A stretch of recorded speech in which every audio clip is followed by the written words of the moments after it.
சீரரா செல்வம் போல் சேர்க்கவே என் ஆசான் வீரராகவிற்கு புகழ். உங்கள் அனைவருக்கும் என் பணிவான வணக்கம். ஸ்ரீ நாராயண பட்டத்திரியினுடைய ஸ்ரீமன் நாராயணியத்திலே 33வது தசகமாக அம்பரீஷ சரிதத்தை பார்க்க இருக்கிறோம். இந்த அம்பரீஷ சரிதம் என்பது ஸ்ரீ வைஷ்ணவ சம்பிரதாயத்திலே ஒரு முக்கியமான இடம் வகிப்பது. இந்த அம்பரீஷனுடைய வரலாற்றிலே பக்திக்கும் சக்திக்கும் ஒரு போராட்டம், சரணாகதிக்கும் யோக சக்திக்கும் ஒரு மோதல், ரிஷிகள் பெரியவரா பாகவதர்கள் பெரியவரா என்ற ஒரு கேள்விக்கு பதில். எனவே இது ஒரு முக்கியமான பகுதி. வைவஸ்வதாக்கிய மனுபுத்திர நபாக ஜாத்த நாபாக நாமக நரேந்திர சுதோ அம்பரீஷா சப்தார்ணவாவிரத மகீதயிதோபி ரேமே ஸ்வத் சங்கிஷு துவயி ச மக்ன மனः சதைவ. வைவஸ்வத மனுவின் புத்திரனான நபாகனுக்கு பிறந்த நாபாகன் என்ற அரசனின் புத்திரன் அம்பரீஷன். அவன் 7 கடல் சூழ்ந்த பூமிக்கு அரசனாயிருந்தும் கூட உமது பக்தர்களிடமும் உம்மிடமும் எல்லா காலத்திலும் பக்தியிலே ஆழ்ந்து மகிழ்பவனாய் இருந்தான். சென்ற வாரம் மத்ஸ்யாவதாரம் பார்த்தோம். அதிலே சத்தியவிரதன் என்ற ஒரு ராஜரிஷியை பற்றி சொன்னார். அந்த சத்தியவிரதனுக்கு ஒரு வரம் வழங்கினார், அடுத்த வைவஸ்வத மனு நீதான் அப்படின்னு. அவன் வைவஸ்வத மனுவான போது அவனுக்கு புத்திரனாய் பிறந்தான் நபாகன். அந்த நபாகனுக்கு மகனாய் பிறந்தான் நாபாகன். அந்த நாபாகனுடைய மகன்தான் அம்பரீஷன். இந்த அம்பரீஷன் தீவிர வைணவன், பெருமாள் பக்தி உள்ளவன். அந்த காலத்திலெல்லாம் அரசர்கள் பூமி முழுக்க ஆண்டிருக்கிறார்கள். பாரத தேசத்தினுடைய ஆட்சி கொடிகட்டி பறந்தது. மற்ற நாடுகளெல்லாம் பாரத தேசத்துக்கு வணங்கி நின்ற காலம். அப்போ இந்த நாட்டு சக்கரவர்த்திகள் உலகெங்கிலும் திக்விஜயம் செய்தார்கள். அதற்கு இன்றும் கூட ரோமாபுரியிலும் இன்னும் பல நாடுகளிலும் சான்றுகள் காண கிடக்கின்றன. அப்படிப்பட்ட காலத்தில் அவர் சொல்றார், 7 கடல் சூழ்ந்த பூமிக்கு அவன் அரசனாயிருந்தான். 7 கடல்னு சொன்னா இப்ப இன்னைக்கு 5 கண்டம்னு சொல்றாங்களா, அந்த 5 கண்டத்தை சுற்றி 7 கடல்கள் இருந்திருக்கின்றன. அந்த 7 சமுத்திரங்களால் சூழப்பட்ட இந்த பூமி முழுக்க அவன் தான் ராஜா, அவன் தான் ஏகபோக சக்கரவர்த்தியா இருந்தான். இப்போ சமீப காலத்து உதாரணம் உங்களுக்கு சொல்லணும்னு சொன்னா இந்த ஆங்கிலேய பேரரசை சொல்லலாம். The sun never sets in the British Empire. சூரியன் ஆங்கிலேய அரசிலே அஸ்தமிப்பதில்லை. அது மாதிரி அரசாண்டான். அவனுக்கு அந்த அரசாட்சி ரொம்ப சுலபமாய் கைவந்திருந்த காரணம் அவனுடைய தெய்வ பக்தி. ரொம்ப பக்திமானாய் இருந்தான். அதான் சொல்றார், 7 கடல் சூழ்ந்த பூமிக்கு அரசனாயிருந்தும் கூட உமது பக்தர்களிடமும் உம்மிடமும் எல்லா காலத்திலும் பக்தியிலே ஆழ்ந்து மகிழ்பவனாய் இருந்தான். அந்த பக்தியை அவன் கடமையேன்னு செய்யல. நம்ம பக்தியா இருக்கணும், இல்லாட்டி நம்ம தொலைஞ்சு போயிடுவோம், கடவுள் தண்டிப்பாரு, அப்படி இல்லை. அவனுக்கு இயல்பாகவே பக்தியில ஒரு பிரியம் இருந்தது, ஒரு நாட்டம் இருந்தது. குழந்தைக்கு மிட்டாய் மேல எப்படி ஒரு பிரியம் இருக்குமோ அதுபோல பெருமாள் மேலையும் பெருமாளுடைய பக்தர்கள் மேலையும் அவனுக்கு ஒரு பிரியம் இருந்தது. அதை கடமைக்காகவோ சட்டத்துக்காகவோ செய்யல, சுபாவமாகவோ செய்தான். அவன் இறைவனிடமும் அவனுடைய அடியவர்களிடமும் பிரியமாயிருந்தான். அதாங்க அவனுடைய பெரிய பிளஸ் பாயிண்ட். சாதாரணமா தெய்வத்திடம் பக்தி உள்ளவர்களை நாம் எங்கும் காணலாம். ஆனா அந்த தெய்வத்தினுடைய அடியவர்களிடம் பக்தி செலுத்துகிறவர்களை பார்க்கிறதா அரிது. ஏன்னா இவன் மனுஷன் தானே, இவனுக்கு என்ன அவ்வளவு மரியாதை வேண்டிக்கிறதுங்கிற ஒரு ஈகோ தான் தழுத்தும். அப்போ கடவுளிடம் பக்தி செலுத்துவதை விட அவனுடைய அடியவர்களுக்கு பணிவு செலுத்தி பக்தி செலுத்துவது தான் பெரிய விஷயம். இன்னைக்கு அந்த விஷயம் தான் ரொம்ப குறைஞ்சிக்கிட்டு வருது. இப்போ நான் என்ன உன் பக்திக்கு குறைஞ்சவனா, நீ கும்பிட்ற அதே சாமி தான் நான் கும்பிட்றேன், நீ என்னடா பெருசு என்று ஒருத்தருக்கு ஒருத்தர் சண்டை. இந்த சண்டையில தான் ஆன்மீகமே அழிஞ்சு போய்கிட்டு இருக்கு. அது சைவமானாலும் சரி வைஷ்ணவமானாலும் சரி. ஒரு காலத்துல சைவத்திலையும் நாயன்மார்கள், வைஷ்ணவத்திலையும் ஆழ்வார்கள் இதை தான் சொன்னாங்க. முக்கியமா கடவுளுக்கு பக்தி செலுத்துறதுனா அதனுடைய முக்கிய நோக்கம் என்னன்னா அவனுடைய அடியவர்களுக்கு பணிந்து நடத்தல். நீங்க எப்ப அவனுடைய அடியவர்களுக்கு பிரியமா நடந்து கொள்ளலையோ அப்புறம் அந்த கடவுளுக்கு 1008 தேங்காய் உடைச்சு என்ன பிரயோஜனம்? அதைத்தான் கோட்டை விட்டுறாங்க இந்த காலத்துல. இப்ப பெரிய மடாதிபதிகளா இருக்கிறவங்க கூட ஒரு மடாதிபதிக்கு இன்னொரு மடாதிபதிக்கு நான் பெரியவனா நீ பெரியவனாங்கிற சண்டை. அப்போ அவங்க எப்படி அந்த மதம் வளரும்? அதான் ரொம்ப பெரிய வேதனைக்குரிய விஷயமா இருக்குது. இந்த அம்பரீஷன்கிட்ட அந்த ஒரு விஷயம் இருந்ததுனாலே அவன் 7 கடல் சூழ்ந்த உலகத்தை அனாயாசமாக ஆண்டான். அவனுக்கு என்னமோ ஒரு சின்ன குடும்பத்தை நிர்வாகம் பண்றது போல இருந்தது. காரணம் என்ன? அவன் மீது விசுவாசம் கொண்ட திறமையான மந்திரிகள் அவனுக்கு வாய்த்தார்கள். ஒரு அட்மினிஸ்ட்ரேஷனை நீங்க திறம்பட நடத்தணும்னு சொன்னா பொறுப்புள்ள, நாணயமான, விசுவாசம் உள்ள, திறமையுள்ள உங்களுக்கு சப்பார்டினேட்ஸ் கிடைக்கணும். அது பெரிய விஷயம். அது கிடைச்சா நீங்க ஆசீர்வதிக்கப்பட்டது. உங்களை சுத்தி இருக்கிறவங்க பூரா புடுங்கி திங்கிறவனா இருக்கிறான், எல்லாம் உப்பு துரோகியா இருக்கிறான்னு சொன்னா அந்த நிர்வாகம் எப்படி இருக்கும்? அதனால இந்த அம்பரீஷனுக்கு அப்படி வாய்த்தது. அவனுடைய பக்திக்கு பகவான் எப்படி கொடுத்திருந்தான்னா அவனுக்கு ஒரு உத்தமையான மனைவியை கொடுத்திருந்தான். அவனுடைய உள்ளமறிந்து நடக்கக்கூடியவள். மகா பதிவிரதைகளிலே அம்பரீஷனுடைய மனைவி ஒருத்தி. அதே மாதிரி தான் அவனுக்கு வம்சம் வாய்த்தது, அவனுடைய அமைச்சர்கள் வாய்த்தது, சேனாபதிகள், தளபதிகள். இந்த அம்பரீஷனை பற்றி விவரமா மற்ற பாகவதம் முதலிய புஸ்தகங்களில் போட்டிருக்கு. அதை படிக்க அவ்வளவு இனிப்பார். நாம் கற்றுக்கொள்ள வேண்டிய விஷயம் அவ்வளவு இருக்கு. என்னுடைய வாழ்க்கையில் நான் எப்பொழுதுமே இந்த அம்பரீஷனுடைய வரலாறை மிகவும் ரசித்து படித்திருக்கிறேன். Is one of my heroes. அவனை மாதிரி நம்ம இருக்கணும் அப்படின்னு ஒரு டார்கெட். இந்த அம்பரீஷனிடமிருந்து நாம் கற்றுக்கொள்ள வேண்டிய விஷயம் இதுதான். அவன் அடியவர்களிடம் காட்டிய பக்தி அது அவனை உயர்த்தியது. அதுதான் இங்க சொல்றார். 7 கடல் சூழ்ந்த பூமிக்கு அரசனாய் இருந்த போதும் உமது பக்தர்களிடமும் உம்மிடமும் எல்லா காலத்திலும் பக்தியிலே ஆழ்ந்து மகிழ்பவனாய் இருந்தான். கிளைமேக்ஸ் அங்கதான் இருக்குது. இந்த பக்தியிலே ஆழ்வது என்பது அவனுக்கு கடமையாக தோன்றவில்லை, இனிப்பாக இருந்தது. பாகவதர்களுக்கு சேவை செய்வதும் பகவானுக்கு தொண்டு செய்வதும் அவனுக்கு பிரியமான பொழுதுபோக்காய் இருந்தது. அதை ரசித்து செய்தான். அப்போ அங்க தெய்வம் கேட்காமலே குடியிருக்கும், அவனுக்கு இஷ்டப்படி நடக்கும்.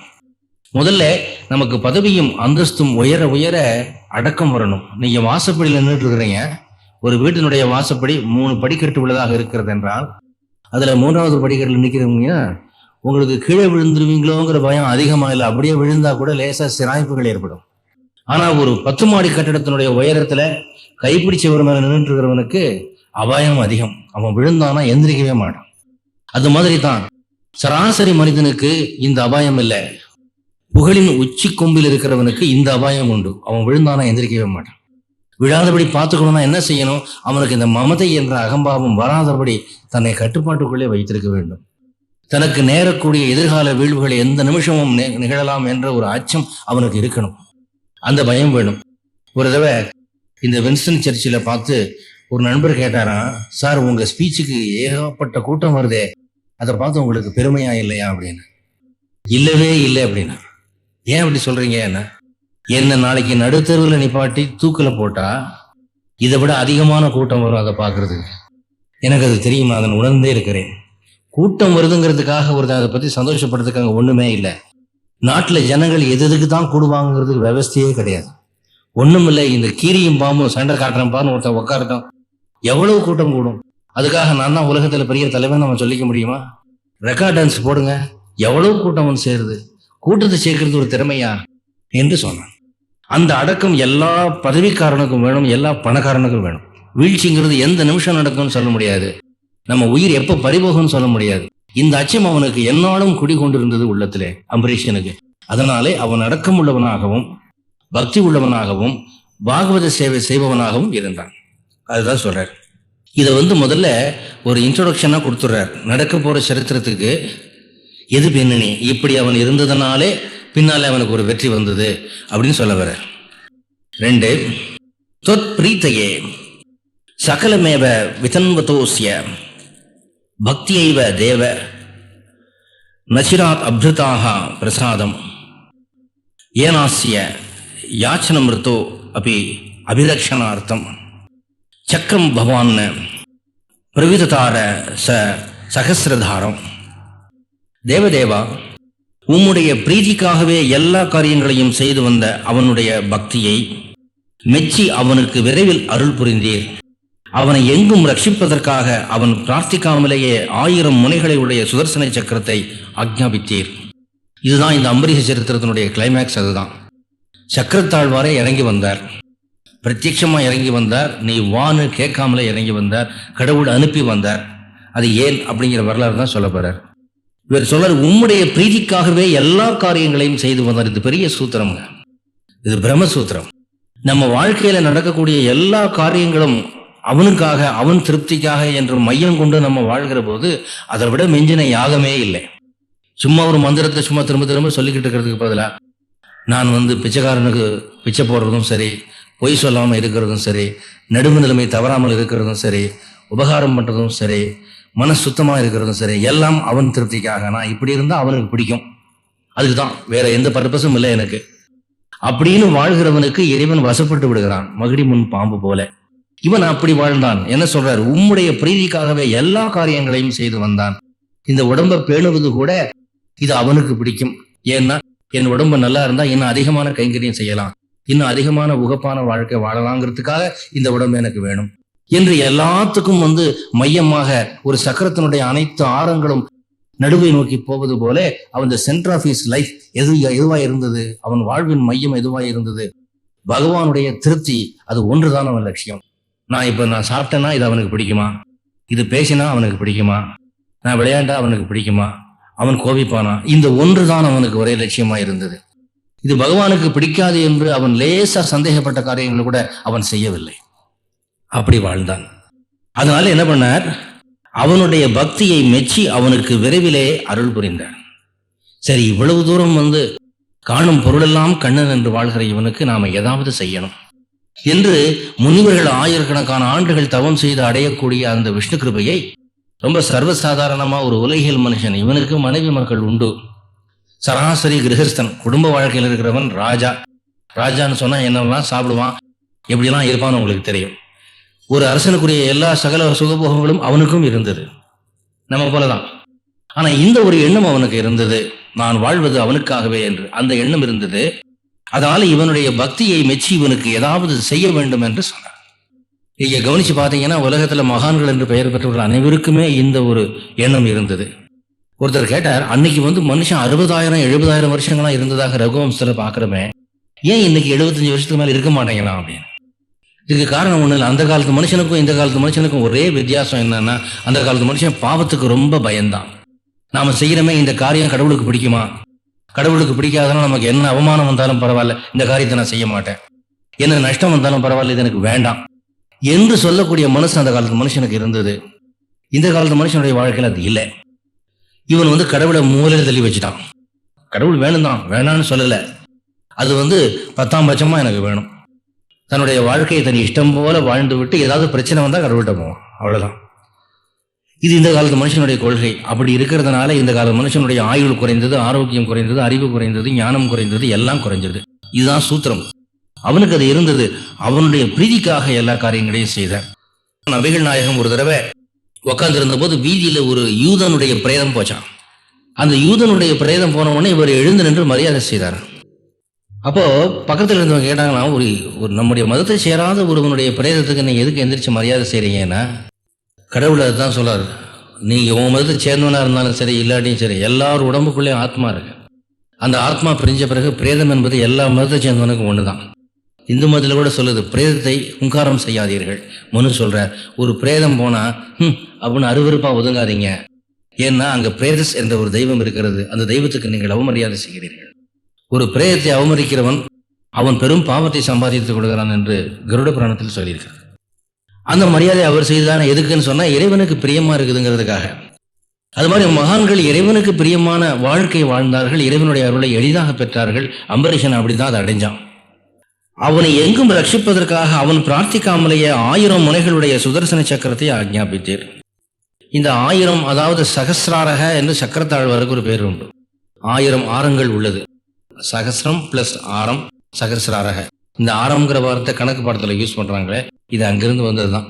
1000 ஆரங்கள் கொண்ட அந்த சக்கரத்தை என்ன சொன்னாரா, நீ எப்பவுமே அவனுடைய அரண்மனையில் போய் அவனுக்கு பாதுகாவலா இருன்னு உத்தரவு போட்ட. இவர் கேட்கல, எனக்கு சக்கரத்தை அனுப்புன்னு இவர் கேட்கல. ஆனா இவனுடைய மனப்பான்மைக்கு மெச்சி நீ அவனுக்கு பாடிகார்டா இருக்க வேண்டியது என்று உத்தரவு போட்டார். இப்படி இருக்கிற போது சக துவாதசி விரதமதோ பவத் அர்ச்சனார்த்தம் வருஷம் ததௌ மதுவனே யமுனோபகுண்டே பத்னியா சமம் சுமனசா மகதீம் விதன்வன் பூஜாம் துஜேஷு விசிறிஜன் பசு சஷ்டி கோட்டி. அவன் யமுனை கரையில் உள்ள மதுவனத்திலே நல்ல மனம் படைத்த மனைவியோடு கூடி பிராமணர்களுக்கு 60 கோடி கோதானம் பண்ணி உம்மை ஆராதிக்க 1 வருஷ காலம் துவாதசி விரதம் அனுஷ்டித்தான். இந்த ஏகாதசி துவாதசி விரதத்தை பத்தி நான் முன்பே உங்களுக்கு சொல்லியிருக்கிறேன். இந்த ஏகாதசி விரதம் அனுஷ்டிக்காட்டி என்ன அப்படின்னு ஒருத்தர் கேட்டார். இதுக்கு நான் பதில் சொன்னா நான் குற்றவாளி ஆவேன் அப்படின்னு. ஏங்க அப்படின்னு, ஏகாதசி விரதம் அனுஷ்டிச்சா உங்களுக்கு கடவுள் கிருபை கிடைக்க போகுது, அனுஷ்டிக்காட்டி அது இல்லை அப்படின்னு. நான் என்ன எதிர்பார்த்தாலும் அந்த பதிலாக அவன் சொன்னான். அப்படின்னா பரவாயில்ல அப்படின்ட்டு. அவனுக்கு எனக்கு எக்ஸ்ட்ரா கிரேஸ் வேண்டாம், இவ்வளவு காலமாக ஏகாதசி விரதம் நான் அனுஷ்டிக்கல, அதே மாதிரி இருந்துட்டு போகிறேன், அந்த எக்ஸ்ட்ரா அருள் எனக்கு வேண்டியதில்லை. ஏகாதசி விரதம் இருக்கிறதுனால என்ன கருணை எனக்கு கடவுள் கொடுக்க போகிறாரோ அது எனக்கு இல்லாட்டி போகுது அப்படின்னு. பார்த்தீங்களா, என்ன குற்றவாளி ஆகிட்டீங்க. இப்போ நாளைக்கு சொல்லுவீங்க இவன் தான் சொன்னான் அப்படின்னு சொல்லுவீங்க ஊரெல்லாம் போய். அப்போ இவன் என்ன பண்ணினா, பெருமாளுக்கு மிக உகந்த விரதம் எது? ஏகாதசி விரதம். விரதங்கள் எத்தனையோ இருக்குது. இப்போ லலிதாவுக்கு பிரியமான விரதம் இருக்குது, கௌரிக்கு பிரியமான விரதம் இருக்குது, விநாயகருக்கு பிரியமான விரதம் இருக்குது. பெருமாளுக்கு பிரியமான விரதம் ஏகாதசி விரதம். இவன் பெருமாள் பக்தனாக இருந்ததுனாலே ஏகாதசி விரதத்தில் ரொம்ப தீவிரமாக இருந்தான். அதை விட பெரிய விஷயம் என்னன்னா, துவாதசி விரதம் காத்தான். நீங்க ஏகாதசி அன்னைக்கு பட்னியா இருக்கிறது சுலபம், ஏன்னா ஏகாதசி அன்னைக்கு ராத்திரி வந்தோடனே சுருண்டடிச்சு படுத்துருவீங்க. ஆனா இவன் துவாதசி வரைக்கும் அந்த பட்டினியை காத்திருந்தான். ஏகாதசி ராத்திரி பூரா முழிச்சிருந்து பக்தி பாராயணங்கள் செய்வான். ஒருத்தர் புராணம் படிக்க சொல்லி கேட்பான், பகல் புறம் பட்டினி இருப்பான். அன்னைக்கு வேற சிந்தனை கிடையாது. துவாதசி அன்னைக்கு அந்த கேலண்டர்ல பாத்தீங்கன்னா துவாதசி பாரணைன்னு போட்டிருக்கோம், ஒரு முகூர்த்தம். அது வரைக்கும் இருந்து அந்த துவாதசி பாரணைக்கு யாரையாவது நிமந்திரணம் பண்ணி அவங்களுக்கு அன்னதானம் பண்ணி அதுக்கப்புறம் கிருஷ்ணார்ப்பணம்னு சொல்லி சாப்பிடணும். அதனால இவன் ஏகாதசி விரதத்தை துவாதசி பரியந்தம் காத்தான். நம்ம மாதிரி இல்லை. கேலண்டர் பாரு, ஏகாதசி எத்தனை மணிக்கு முடியுதுன்னு சொல்லிப்பாரு, 6:35 6:34 வாழைப்பழம் உள்ள போயிடுச்சு முதல்ல, அவ்வளவுதான். அப்படி இல்லை, துவாதசி வரைக்கும் இருந்து துவாதசி பாரணையை முடிச்சு அவன் விரதம் காத்தான். எவ்வளவு நாளா? ஒரு வருஷ காலம் தன் மனைவியோடு அவளும் அப்படி இருந்தாள். சாதாரணமா இந்த ஆன்மீக விஷயத்துல மனைவியும் கணவனும் ஒத்து போறது கஷ்டங்க. சில வீடுகள்ல மனைவி ரொம்ப தீவிர பக்தையா இருப்பாள், கணவன் சொல்லுவான் நீ தான் எனக்கும் சேர்த்து கும்பிடுறீல்ல போதும் போ அப்படின்றவான். நான் தான் கடமையை செய்யறேன்ப்பா, அதான் கர்மயோகம் தான் அப்படின்றவான். சில வீடுகளில் கணவன் ரொம்ப பக்தியா இருப்பான், மனைவி தான் டிவி முன்னாலே உட்காந்து காய் நறுக்கி, டிவி முன்னாலே சாப்பாடு சாப்பிட்டு, டிவி முன்னாலேயே கை கழுவி, டிவி முன்னாலே படுக்கை போட்டு படுத்து அப்படி வாழ்க்கை நடத்திக்கிட்டு இருக்கும். ஆனா தம்பதிகள் இருவருமே ஒரு ஆன்மீகத்திலே ஒரு எண்டவர்ல ஒரே மாதிரி இருக்கிறாங்கன்னா அது ரொம்ப அரிய வாய்ப்பு. அது லட்சியத்துல ஒண்ணு அமையும். இவனுக்கு அப்படி அமைஞ்சது. இவன் மனைவி இவனை போலவே அவளும் துவாதசி விரதம் காத்தாள். ஒரு வருஷம் இருந்தாலும் அவங்க பெரிய செல்வந்தர்களாக இருந்தார்கள். அதனால அவங்களுக்கு 60 கோடி பசுக்களை தானம் பண்ணக்கூடிய சக்தி இருந்தது. அவன் உலக சக்கரவர்த்தி இல்லையா, எவ்வளவு ஃபண்ட்ஸ் இருக்கும் அவன்கிட்ட. அதனால 60 கோடி பசுக்களை 60 கோடி பிராமணர்களுக்கு தானம் கொடுத்தான் அந்த ஒரு வருஷ காலத்துல. அப்படி பண்ணி அவன் என்ன பண்ணினா, அந்த ஒரு வருஷ காலமும் வயலன்ஸ் இல்லாம இருந்தான். அந்த ஏகாதசி விரதம் இருக்கிற காலத்துல எந்த விதமான வன்முறை செயலுக்கும் போகக்கூடாது, அனாவசியமா கோவப்படக்கூடாது, அதெல்லாம் காத்தான். அது ஒரு சத்திரியன் அப்படி இருக்கிறது ரொம்ப கஷ்டம். அவன் மனசை அடக்கி நாக்கை அடக்கி இருந்தான். ஏன்னா எப்பவுமே நீங்க ரொம்ப கஷ்டப்பட்டு ஒரு மாசம் சம்பாதிக்கிற புண்ணியம் எல்லாம் ஒரே ஒரு நாள் ஒருத்தனை ஓங்கி அரைஞ்சிங்கன்னா போச்சு, அவனுக்கு 2 பல்லு போயிடும். அந்த மாதிரி காரியம் செய்யக்கூடாது. அங்கிருந்து ரொம்ப அக்கறையா இருந்தான். இந்த ஹீமர்னு ஒரு சயின்டிஸ்ட் இருந்தார். அவர் அமெரிக்கா முதல் அணுகுண்டை தயார் பண்ணின போது எல்லா விஞ்ஞானிகளையும் கூப்பிட்டு பார்த்தீங்கன்னா நம்ம தயார் பண்ண அணுகுண்டு இதுதான் அப்படின்னு ஒரு லெக்சர் கொடுத்தார். அப்போ ஒரு விஞ்ஞானி எந்திரிச்சு ரொம்ப பெருமையா, நாம தயாரிச்சிருக்கிற இந்த அணுகுண்டுக்கு மிஞ்சின ஆயுதம் ஏதாவது இருக்குதா அப்படின்னு கேட்டார். இவருக்கு என்ன ஆசைன்னா, நம்ம தான் இருக்கிறதுலே சிறந்த ஆயுதம் தயார் பண்ணிட்டோங்கிற பேர் நமக்கு வேணும் அப்படின்ட்டு கேட்டார். அதுக்கு அந்த ஹீமருங்கிற விஞ்ஞானி சொன்னார், ஓ இருக்கே அப்படின்னு. உடனே அங்க இருந்த எல்லாருக்குமே முகம் செத்து போச்சு. என்னடா இதை விட சிறந்த ஆயுதம் ஒன்று இருந்தா அதை ஏன் தயார் பண்ணாம இதை தயார் பண்ணிக்கிட்டு இருக்கிறோம், அது என்ன ஆயுதம், அது யாருக்கிட்ட இருக்குதுன்னு கேட்டேன். அப்ப சொன்னார், அந்த ஆயுதத்தை பயன்படுத்தினா இந்த அணுகுண்டு ஒண்ணும் இல்லாம போயிடும் அப்படின்னு. ஐயோ இது என்னடா அப்படி ஒரு ஆயுதம், அந்த ஆயுதத்துக்கு பேர் என்ன அப்படின்னு கேட்டா அவர் சொன்னார், சமாதானம் அப்படின்னு. நீங்க சமாதானமா போயிட்டீங்கன்னா இந்த அணுகுண்டுக்கு வேலையே கிடையாது. அதுதான் உலகத்துல சிறந்த ஆயுதம். சமாதானத்துக்கு மிஞ்சின ஆயுதம் என்ன இருக்குது? இந்த அணுகுண்டு எதுக்காக வச்சிருக்கிறீங்க? எவன் தலையாவது போடுறது தானே வச்சிருக்கிறீங்க. அப்படி இல்லாம அவனோட சமாதானமா போயிட்டீங்கன்னா இந்த வம்பு விளக்கு தேவையில்லை இல்லையா? அதை கடைபிடித்தான். அந்த ஒரு வருஷமும் வன்முறையிலே அவன் ஈடுபடவில்லை, யாரிடமும் கோபிக்கவில்லை, அப்படி இருந்தான். அவன் துவாதசி விரதம் அனுஷ்டித்தான். 4 தத்ராத பாரணதினே பவத் அர்ச்சனாந்தே துர்வாசாஸ்ய முனினா பவனம் பிரபேதே போக்தும் விருத்தஸ்ச ச நிருபேண பராத்தியம் ஷீலோ மந்தம் பரார்த்தி ஷீலோ மந்தம் ஜகாம யமுனாம் நியமான விதாஸ்யன்ன. அங்கு பாரணை தினத்திலே உமது பூஜை முடிவிலே துர்வாச முனிவர் அந்த அரசனுடைய அரண்மனைக்கு சேர்ந்தார். அவர் பிறரை துன்புறுத்தி சோதிக்கும் இயல்புடையவர். அரசனால் போஜனத்திற்கு அழைக்கப்பட்டு நியமங்களை அனுஷ்டித்து விட்டு வர யமுனைக்கு மெதுவாக சென்றார். இப்ப பகவான் பார்த்தார், இவ்வளவு தூரம் நல்லவனா இருக்கிறவனுக்கு ஒரு கௌரவம் கொடுக்கணும் அப்படின்னு. கௌரவம் கொடுக்கறதுனா எப்படி? ஒரு சின்ன டெஸ்ட் மாதிரி வச்சு அவனை அதை உயர்த்தணும். சோதனை வந்தால் தான் உயர்வு வரும். தீயில சுட்டா தான் தங்கம் ஒளிபெறும். அதனாலே ஒரு சின்ன சோதனை வைப்போம் என்று சொல்லி இந்த துர்வாச முனிவர் அவருடைய அரண்மனைக்கு போகும்படி பண்ணினார்.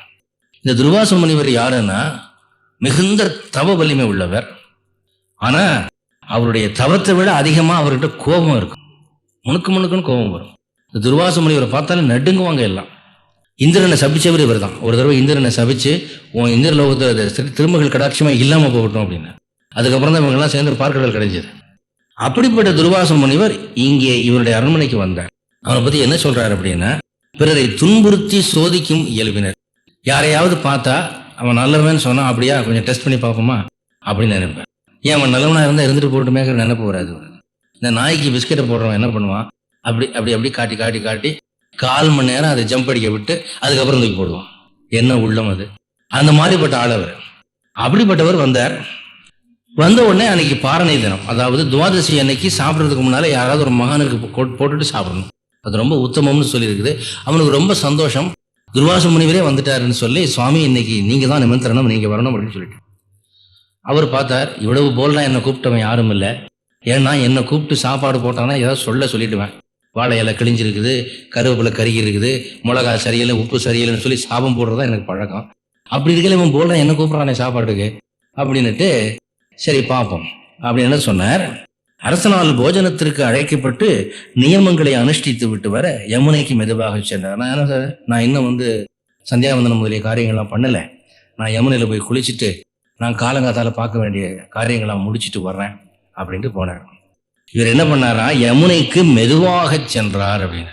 என்னடா அந்த டைம் முடிய போகுது, பாரணைக்கு உரிய டைம் முடிய போகுது. இந்த துவாதசி பாரணை எப்போ பண்ணணும்டான்னா அந்த முகூர்த்தம் முடியறதுக்குள்ள பண்ணணும். அதுக்கப்புறம் இது நேரம் தவறிடுச்சுன்னா அதுக்கு அந்த எஃபெக்ட் இல்லை. இவர் வேணும்னே மெதுவாக நடந்து போறாராம். இன்னைக்கு கொஞ்சம் டிலே பண்ணி பார்ப்போமே என்ன ஆகுதுன்னு. ஏண்டானா என்னை கூப்பிட்டுருக்கான் சாப்பிட்றதுக்கு. அப்போ நான் சாப்பிட்றதுக்கு முன்னால் அவன் சாப்பிடக்கூடாது, இது விதி.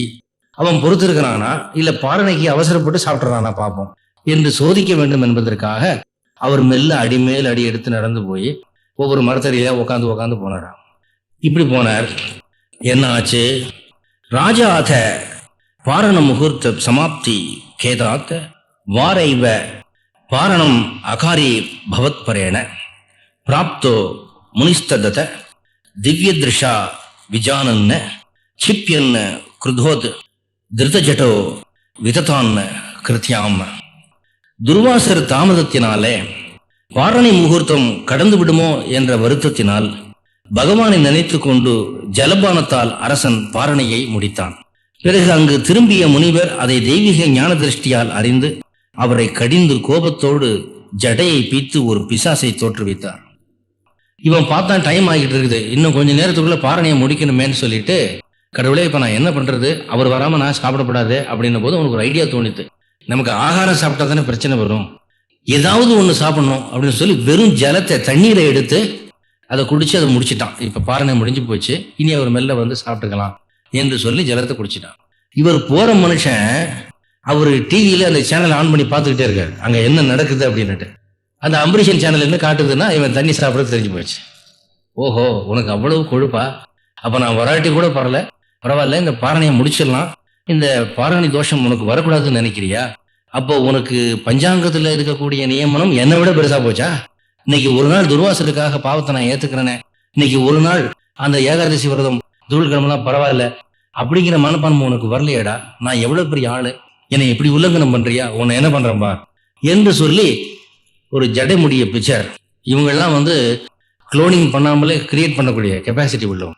தவத்தின் ஆற்றலாலே ரொம்ப அனாயாசமாக மனிதர்களையும் ராட்சசர்களையும் பிசாசங்களையும் எதையும் சிருஷ்டி பண்ணுவார்கள்.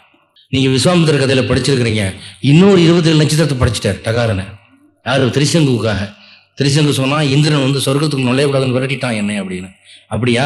கவலைப்படாதடா, உனக்கு இன்னொரு சூரியன், இன்னொரு சந்திரன், இன்னொரு நவகிரகம், இன்னொரு 27 நட்சத்திரம், இன்னொரு சொர்க்கம், நீ தாண்டா அதுக்கு ராஜா அப்படின்னு சொல்லி உண்டாயிடுச்சு. இந்திரன் பயந்து போய் குதிச்சுட்டான், ஐயோ நம்ம டிபார்ட்மெண்ட்டே போயிரும் போல் இருக்கு அப்படின்னு. அது மாதிரி இவர் என்ன பண்ணார், தலைமுடியிலிருந்து ஒரு கிருத்தைன்னு சொல்றது ஒரு பிசாசை உண்டு பண்ணினார். அந்த பிசாசுன்னா அதுக்கு என்ன அர்த்தம்னா, அதுக்கு ரொம்ப பிரியமான உணவு என்னன்னா மனிதனுடைய இறைச்சி. அது வந்துச்சுன்னா அப்படியே உயிரோடு முழுங்கி கரமுரன் கடிச்சு சாப்பிட்டு முழுங்கிடும். ஓ தின்னவன அப்படின்னு அனுப்பினார். இந்த பிசாச்சமானது வேகமா வருது. சிலர் கேட்கலாம், முனிவர் ஏவினாலும் பரவாயில்லையா, இந்த பிசாசு அதுக்கு அறிவு இல்லையா, தர்மம் எந்த பக்கம் இருக்கு அப்படின்னு யோசிக்காதா, முனிவரே இப்படி காரியங்களுக்கு என்ன அனுப்பாதேன்னு சொல்லாதா அப்படின்னா, இந்த கிருத்தியைகள் உலகம் என்று ஒரு உலகம் இருக்கிறது. அந்த கிருத்தியைகளுக்கு இஷ்டமான உணவுங்கிறது இப்படி யாராவது கொடுத்தா தான். அவங்க இஷ்டப்பட்டு ரோட்ல போற வர மனுஷங்களெல்லாம் சாப்பிட முடியாது. சாப்பிட்டா தேவர்களுடைய தண்டனை கிடைக்கும். இப்போ நீங்க எவ்வளவோ ஹோட்டல் இருக்குல்ல, கையில காசு இல்லாம நீங்க பாட்டுக்கு ரோட்டில் போய் சாப்பிடுவீங்களா? அப்புறம் பில்லு கேட்பாங்கன்னா, முந்தையாவது மாவாட்டுன்னு சொல்லுவான், இப்போ கிரைண்டர் வந்துருச்சு, அதுக்கும் வழி இல்லை, டேபிள் தொடையம்மா, அதனால என்ன பண்றது, நம்ம போய் சாப்பிட்றது இல்லை. அது மாதிரி மனித கறி இஷ்டமா இருந்தா கூட இந்த கிருத்தியைகள் சாப்பிட்றதுக்கு வழி இல்லாம தடுமாறிக்கிட்டு இருக்கும். அப்ப இப்படி ஒரு முனிவர் நீ போய் சாப்பிடுன்னு சொன்ன உடனே நல்ல வாய்ப்பு கிடைச்சதுன்ட்டு வேகமா வருது. அதுக்கு தர்மத்தை பத்தி கவலை இல்லை. அது காரணம் என்ன, துர்வாச முனிவர் அவ்வளவு அறிவுள்ளவரா இருந்தும் கூட அந்த ஆணவம், அதாவது தனக்கு மிஞ்சிட்டான அவன் இப்போ இவ்வளவு தவ வலிமை உள்ளவராக இருந்தும் சராசரி அறிவு இல்லாமல் அவர் கண் இழந்தார். அந்த ஒரு காரியத்தை செய்தார். ஒரு தடவை பெர்னாட் ஷா வீட்டில் ரொம்ப இன்ட்ரெஸ்டா அவர் நல்ல கருத்துக்கள் எல்லாம் விவாதம் பண்ணிக்கிட்டு இருந்தாரா. அப்போ அவருடைய ஒய்ஃப் உட்காந்து எம்ப்ராய்டரி போட்டு இருந்துச்சான் வேகமா. அந்த எம்ப்ராய்டரி போடுற வேகம் எப்படி இருந்துச்சுன்னா, என்னமோ இந்த பஸ்ஸை பிடிக்கணுங்கிற மாதிரி வேக வேகமா விட்டு எடுத்துக்கிட்டு இருந்துச்சான். இந்த டேட்டிங் த்ரெட் இருக்குல்லையே அதை விட்டு. அப்போ அங்கே வந்திருந்தவங்கலாம், என்ன இந்த அம்மா இவ்வளவு சுவாரஸ்யமா பெர்னாட் ஷா உயர்ந்த கருத்துக்களை சொல்லிக்கிட்டு இருக்கிறார், இதுல கலந்துக்காம இருக்குதே அப்படின்னு சொல்லிட்டு இருந்தபோது ஒருவருடைய மனைவி கேட்டுச்சான், அம்மா உங்கள் கணவர் உலகமகா மேதையா இருக்கிறார், நல்ல அரிய கருத்துக்களை உதிர்த்து கொண்டிருக்கிறார், நீங்க ஏன் இதுல கலந்துக்க கூடாதுன்னு. அப்ப அந்த அம்மா சொல்லிச்சான், இவர் சொல்றது எனக்கு ஒரு அளவும் புரியல, அப்படி எனக்கு புரியாத விஷயங்களா அவர் என்ன எதிரில் பேசுற போது எனக்கு என்ன தோணுதுன்னா, அவர் கழுத்தை நெரிச்சு கொல்லணும்னு தோணுது. ஆனா அவர் புருஷன் இல்லையா, அதனால அவர் உயிர் தப்பணும்னு சொன்னா, பரபரக்கிற என் கைகளை கட்டுப்படுத்துறதுக்கு வேற வழி இல்லை, இப்படி எம்ப்ராய்டரி போடுறேன், அப்படி போட்டு என்னுடைய ஆத்திரத்தை தீர்த்துக்கிறேன் அப்படின்னு சொல்லி. இது என்ன ஆச்சரியமா இருக்குது பாருங்க. பெர்னாட் ஷாவுடைய மனைவிக்கு இப்படி ஒரு டெம்பரமெண்ட் இருந்தது. அந்த மாதிரி ஒரு பேய் குணம் இந்த துர்வாச முனிவருக்கு அன்னைக்கு கண்ணை மறைத்தது. என்னை மீறி அவன் செய்து விட்டான் என்று சொல்லி அவருக்கு கோபம் அந்த பிசாசை ஏவினார். அது உரத்த சத்தத்தோடு மிகுந்த நெருப்பை கக்கி கொண்டு வேகமாய் வந்தது. கிருத்தியாச்ச தாமசிதராம் புவனம் தகந்திம் அக்ரே அபிவேக்ஷ்ய நிருபதிர் ந பதாச்ச கம்பே துவத் பக்த பாதம் அபிவேக்ஷ்ய சுதர்சனம் தே கிருத்தியானலம் சலபயன் முனிம் அனுபதாவித். அந்த பிசாசு கையிலே வாள் ஏந்தி உலகை எரித்து கொண்டு வருவதை எதிரில் கண்டபோதும் அரசன் தன் இடத்திலிருந்து அசையவே இல்லை. உமது சுதர்சன சக்கரம் அந்த பிசாசின் தீ உமது பக்தனை துன்புறுத்துவதை கண்டு அதை ஒரு சலப பூச்சியை போல விழுங்கிவிட்டு அது துர்வாசனை நோக்கி பாய்ந்தது. இப்போ அந்த மாதிரி வரும்போது அந்த பிசாசை பார்த்த உடனே இந்த அம்பரீஷன் இருக்கிறானே, அவன் என்ன பண்ணினானா, கொஞ்சம் கூட கலங்கவில்லை, அசையவில்லை. இதுதான் கடவுள் பக்தனுக்கு கடவுள் கொடுக்கிற ஒரு வரம். என்னன்னா, ஒரு நெருக்கடியான காலத்துல மனசுக்குள்ள ஒரு தைரியத்தை கொடுப்பான். நீ பயப்படாத, நீ சும்மா இரு, இவன் எல்லாம் சும்மா பணம் காட்டினாரி மாதிரி கத்துறானுங்க, பேசாம இரு என்று ஒரு தைரியத்தை கொடுத்துருவார். இந்த அம்பரீஷனுக்கு அது தோணி போச்சு. இவ்வளவு பெரிய பிசாசு வந்தா கூட இது நம்ம ஒன்றும் செய்ய முடியாது, பெருமாள் நம்மை காப்பாற்றுவார் என்ற நம்பிக்கை அவருடைய உள்ளத்திலே தோன்றிவிட்டது. இந்த தார்மீகமான மார்க்கத்தில் நடக்கிறவங்களுக்கு இது ஒரு பெரிய வரப்பிரசாதங்க. இந்த அரசு பதவியில பெரிய அதிகாரிகளா இருக்கிறவங்கள நான் பார்த்து பேசியிருக்கிறேன். அவங்க சொல்லியிருக்கிறாங்க, இந்த காவல்துறை அதிகாரிகள் மற்ற பல்வேறு டிபார்ட்மெண்ட்ஸ்ல நாங்கள் பல முறை பெரிய அரசியல்வாதிகளோடு மோத வேண்டிய நிலைமை வந்தது. அவங்க ஒரு காரியத்தை செய்ய சொல்லுவாங்க, சட்டவிரோதமா, நான் முடியாதுன்றேன், நான் உன்னை என்ன பண்றேன் பார் அப்படின்னு சவால் விடுவான் அப்படின்னு சொல்லியிருக்கிறாங்க. எப்படி நீங்க சமாளிச்சீங்க, அவனுக்கு பயங்கரமான ஆளுகளாச்சு அப்படின்னா, கடவுள் மேல பாரத்தை போட்டு நான் நேர்மையான பாதையில போய்கிட்டு இருக்கிறேன், கடவுளை இத்தனை வருஷம் நான் கை சுத்தம் வாய் சுத்தமா வாழ்ந்திருக்கிறேன், என்ன நீ காப்பாத்து என்று சொல்லி ஒப்படைத்து விட்டு இருப்பேன். என்ன ஆகும்னு சொன்னா, ஏதோ ஒரு எதிர்பாராத ஒரு சிச்சுவேஷன் அவனால நம்மளை ஒன்றும் செய்ய முடியாது, அப்படி போயிடும். ஒன்று அவனுக்கு வியாதி வந்துடும், அல்லது அவன் வேற ஊர் போயிடுமா, அல்லது ஏதாவது பிரச்சனை வந்துடும், அந்த பிரச்சனையை திசை திரும்பி போகும். இந்த ஊக்கத்தை கொடுக்கறது யார்? அவ்வளவு காலம் அவன் நேர்மையாய் வாழ்ந்து இறைபக்தியோடு வாழ்ந்ததுனாலே அவனுக்கு கிடைக்கிற பரிசு. கடவுள் உள்ளுக்குள்ள இருந்து ஒரு தைரியத்தை கொடுக்குறார். ஸ்டடியாரு, பயப்படாத, உன்னை நான் காப்பாத்துறேன் என்கிற ஊக்கத்தை கொடுக்குறார். அதுலதான் நிற்கும் உலகத்துல தர்மம் நிலைக்குது. சில நல்ல தலைவர்கள் எப்படி வெற்றி பெறுகிறார்கள்? காந்தியை ரயில்வே பெட்டியை விட்டு போடா கல்லுன்னு தள்ளி விட்டான் வெள்ளக்காரன். அவர் ரெண்டு கையும் பிடிச்சுக்கிட்டு போக மாட்டேன், இந்த ரயில் வண்டியை விட்டு கீழே இறங்க மாட்டேன்னு என்ன. காந்தி எப்பேற்பட்ட பலசாலின்னு உங்களுக்கே தெரியும். அவர் எலும்பு போறா நிக்க வச்சு எண்ணி போடலாம். மனித உடம்புல எத்தனை எலும்பு இருக்குதுங்கிறது பார்க்கணும்னா காந்தியை நிக்க வச்சா கணக்கா தெரிஞ்சு போகும். ஒரு எலும்பு கூட மறைக்கப்படாது. அப்படிப்பட்ட மனுஷன் எல்லாம் 6 அடி 7 அடி மனுஷனை எதிர்த்து நின்னாருன்னா எப்படி? அந்த ராமநாம ஜபத்தினாலே அவருக்கு வந்த ஒரு வலிமை தான், அந்த உள்ளத்துக்குள்ள ஏற்பட்ட ஒரு தைரியம் தான். இந்த அம்பரீஷனை எதிர்த்து நின்றான். எனக்கு ஒன்றும் ஆகாது என்று தைரியமா இருந்தான். அப்ப என்னாச்சா, உமது சுதர்சன சக்கரம் அந்த பிசாசின் தீ உமது பக்தனை துன்புறுத்துவதை கண்டு, ஏற்கனவே பெருமாளால் ஏவப்பட்ட சுதர்சன சக்கரம் அந்த அரண்மனையிலே அம்பரீஷனுக்கு காவலாக நின்று கொண்டிருக்கிறது. அதை பார்த்து ஒரு தீ அவனை சுடுதே. இப்ப சக்கரத்தாழ்வாரே தீ தான். அவர் நமக்கு கட்டுப்பட்ட ஒரு சின்ன அக்னி இவனை இப்படி துன்புறுத்துதே என்று சொல்லி இந்த அம்பரீஷன் விண்ணப்பம் பண்ணாமலே அந்த சக்கரத்தாழ்வார் என்ன பண்ணாரா, அதை ஒரு சலப பூச்சியை போல, சலப பூச்சின்னா அந்த மின்மினி பூச்சி மாதிரி ஒரு பூச்சிங்க. ஒரு மின்மினி பூச்சியை எரிச்சு கொள்றது எவ்வளவு சுலபமான காரியம். அந்த நெருப்பானது இந்த நெருப்பை விழுங்கியது. எப்பவுமே அழிவு சக்திகள் போல அக்னிமயம். எல்லாமே நெருப்பில தான் அழிவு உற்பத்தி ஆகுது. இது அக்னி பகவானுடைய ஸ்தோத்திரத்திலே வேதத்துல சொல்லியிருக்குது. அழிவு என்று ஏற்படுவதெல்லாம் உன்னால் அல்லவா. நமக்கு உஷ்ணரோகங்கள் வந்தா அது அக்னி தான். ஹைப்பர் அசிடிட்டின்னு சொல்றானே, விரதம் இருந்து சோறு இல்லாம கவலையினால நமக்கு ஏற்படுறது ஹைப்பர் அசிடிட்டி. அதாவது ஹைட்ரோகுளோரிக் ஆசிட் அதிகமா வயிற்றுல சுரந்துட்டா வயிறு ஓட்டையா போகும். அது என்ன? அக்னி தத்துவம் தான். மின்சாரம் அக்னி தான், நெருப்பு அக்னி தான், வெடிகுண்டு அணுகுண்டு எல்லாம் அக்னி தான். அக்னி தான் உலகத்திலே அழிவுக்கு கதாநாயகன், முக்கியமானவன். கலியுகத்திலே அக்னியை அனாவசியமாக பயன்படுத்தி ஒருவர் அழித்துக் கொள்வார்கள் என்று பவிஷ்ய புராணத்துல போட்டிருக்கு. அதுபடிதான் இப்போ அணுகுண்டு போனான ஹீரோஷிமா நாகசாகி, அது என்ன அணுகுண்டு வெடிச்ச உடனே உள்ள ஐஸ் கட்டியாவா வந்துச்சு? எல்லாம் நெருப்பு தான். அந்த பாமை கொண்டு போய் போட்ட போது அந்த பாமை எந்த பிளேன்ல வச்சு ஓட்டிட்டு போனாங்களோ அந்த பிளேன் பைலட் இருக்கான, அவன் பேர் ராபர்ட், அவன் 1945 குண்டு போட்டாங்க. இப்ப சமீபத்துல தான் அவன் செத்தான். சாகும்போது அவன் சொன்ன கடைசி வார்த்தை என்ன தெரியுமா?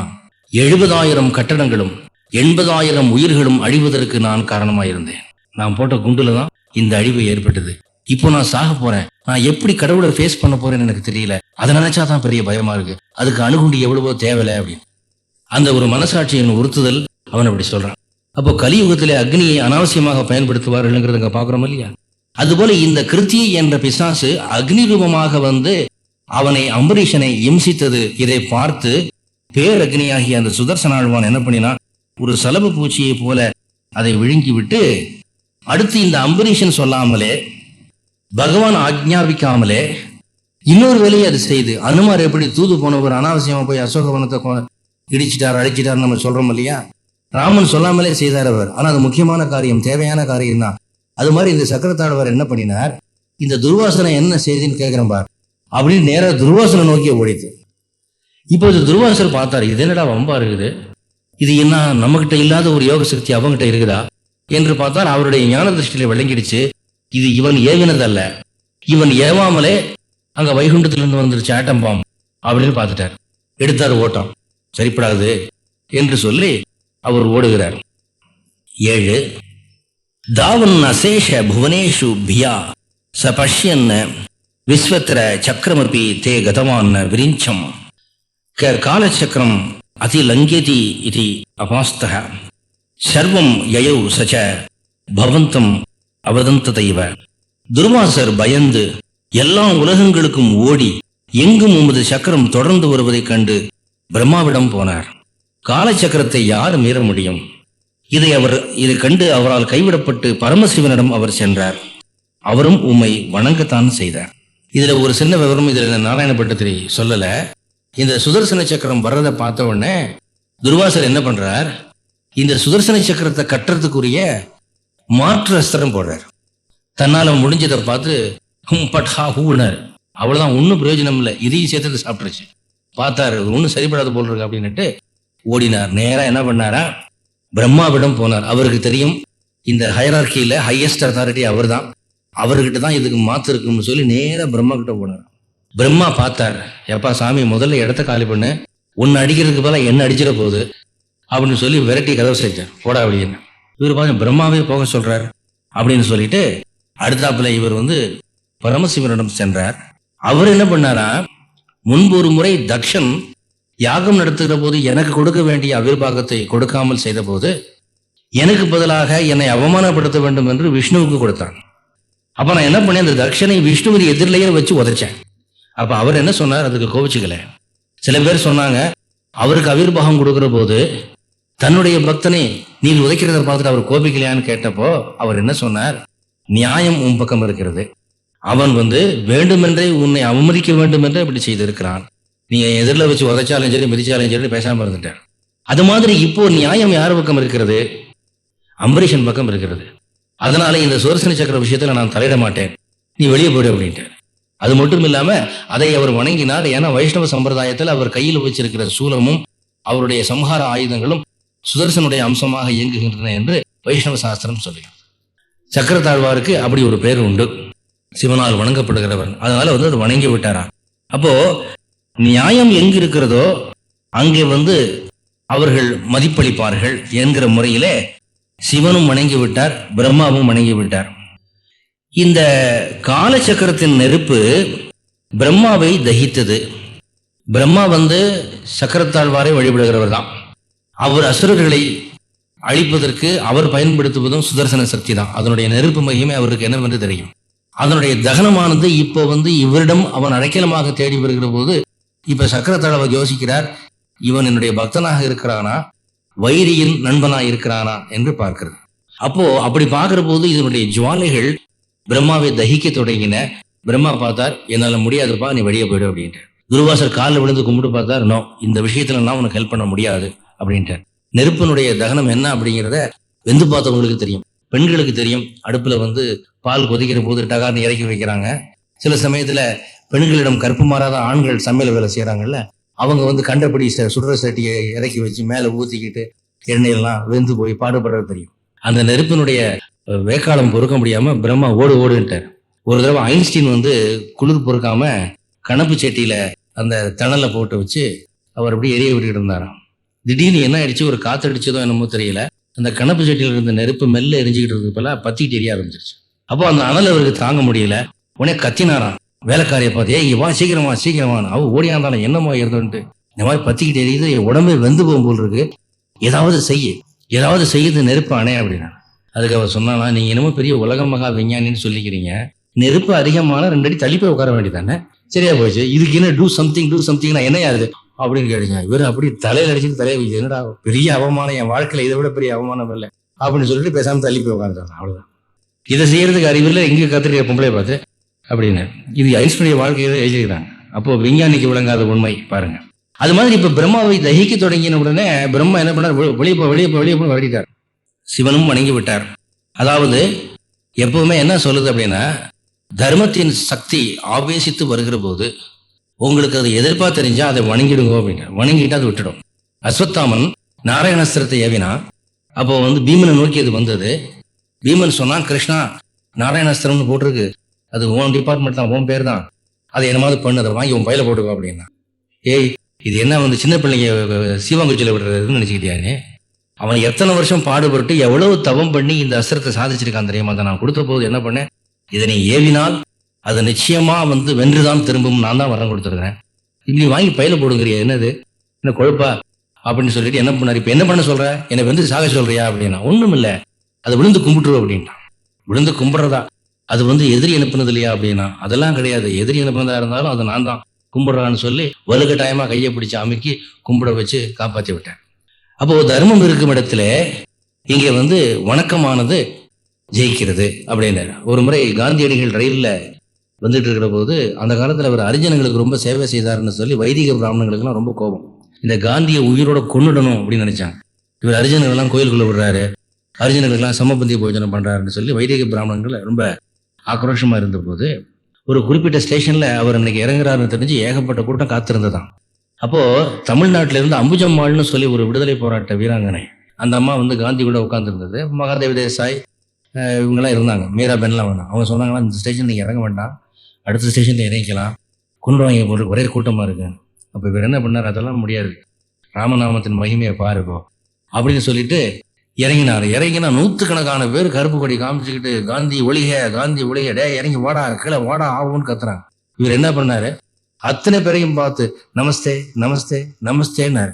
எல்லாம் அவங்க கொடியை பிடிச்சிட்டு அப்படியே ஸ்டன் ஆயிட்டான். இது என்ன நடந்துகிட்டு இருக்குன்னு சுதாரிக்கிறதுக்குள்ள அந்த கூட்டத்துக்குள்ள விழுந்து வெளியே வந்துட்டார். வெளியே டிடிஆர் டிக்கெட்டை கொடுத்து வெளியே வந்துட்டார். இவனுக்கெல்லாம், ஏய் இப்ப என்ன நடந்துச்சு, ஏன்டா சும்மா இருந்தா, நீ அடிக்க வேண்டியதானடா, நீ அடிக்க வேண்டியதானடா அப்படின்னா.